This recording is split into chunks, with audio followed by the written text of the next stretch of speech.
Hi, I'm Brian Jackson with itbusiness.ca. I'm here with Matt Sargent from Message Labs. We're here to talk about the anti-spam legislation that's currently before the House of Commons. Welcome to itbusiness.ca, Matt. Thanks. So to start, I just wonder if you can tell me how Message Labs defines spam. So there are multiple ways of defining spam. Some people consider it unsolicited commercial email or unsolicited bulk email. For Message Labs, generally, we're in a unique position that we only filter email for businesses. So for us, it's really emails that businesses don't want. That includes the whole raft of any kind of pornographic emails, any kind of unsolicited emails or the Viagra spams, everything like that that's covered in that general realm of spam. Okay, that sounds familiar. I'm sure that everybody has received messages like that at one time or another. So how much spam is received in Canada? On average, Canadians receive slightly more than the global average of spam. And that's really because they're more connected to the internet than a lot of other places in the world. We're receiving, on average, about 86 to 90% of all our email is spam. Right, and that's pretty high. But how much of that actually originates within Canada? Really very little spam comes directly out of Canada. That's for a number of reasons. Most Canadian ISPs take care of the botnet problem quite well by blocking access for the botnets to be able to send spam.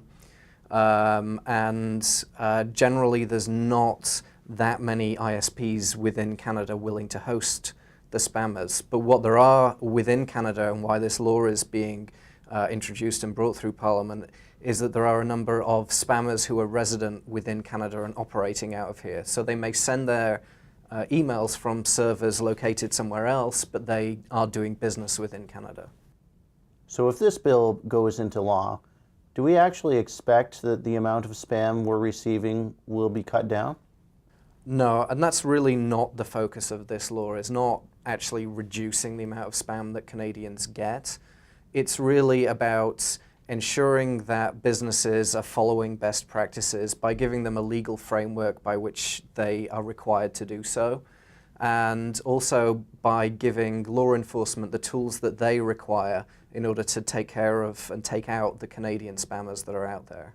You know, some companies, and I think small businesses in particular, are concerned about this new bill, and they're feeling like they won't be able to make that first contact with a potential customer through email. Will that still be allowed if we see this anti-spam legislation passed? Yes, it's important to realize that this piece of legislation has been very carefully crafted through studying other anti-spam legislation throughout the world and the effects that those have had on businesses in those parts of the world. So those in Australia, businesses in Australia haven't really seen that much negative effect in being able to contact people. So the framework is very strong, is very decent for ordinary Canadian businesses. It's also important to realize that most Canadian businesses are already following all of the best practices within this bill. In fact, the Canadian Marketing Association already recommends all of the processes and steps that are required by this bill. So those doing this kind of marketing should already be following the kind of requirements that are in there. You know, this bill is before a committee right now, and just the other day there were like 40 pages of changes proposed to this bill, a lot of them containing exemptions, watering down the bill a little bit, you might say. For example, allowing people to send that email to make first contact in the case of doing market research, and lengthening the time of implied consents from the suggested period of 18 months to a period that's like 5 to 7 years. So are those sort of provisions a good idea? So there are already a number of exemptions within the bill for the right of first email. As you point out, I believe it's 18 months, which companies are allowed to continue to contact somebody after they've made a purchase, for example, on their website, without any particular direct consent for them to be able to keep emailing them. So within that framework, I think there are a number of companies who are a little bit afraid of the possibilities that this bill is going to introduce. But I think they need to look at the other examples that are out there, the Australian example, as I said earlier, and take a good, long, hard look at how those businesses have adapted to these rules and how it's really not that painful. Really what this bill is about the benefits for the consumer. And we've all, as end users, as consumers, seen how, for example, the do not call list got very watered down by the requirements for being able to do surveys, ad hoc surveys. And so the number of times that people get telephone calls that say, hi, I'm just doing a survey.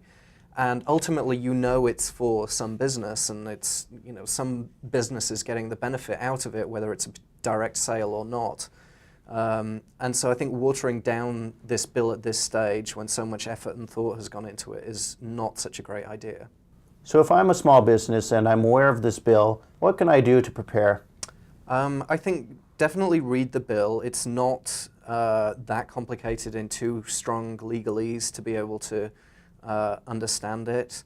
And there have been various news articles published about this bill, so go out and read those. There's also some information on the Coalition Against Unsolicited Commercial Emails website, which is cauce.org. They're publishing as much information as they can about the bill. So go out and read, make sure you understand what's going to be required to fit within the framework. All right, thanks so much for coming in today. Yeah, thank you.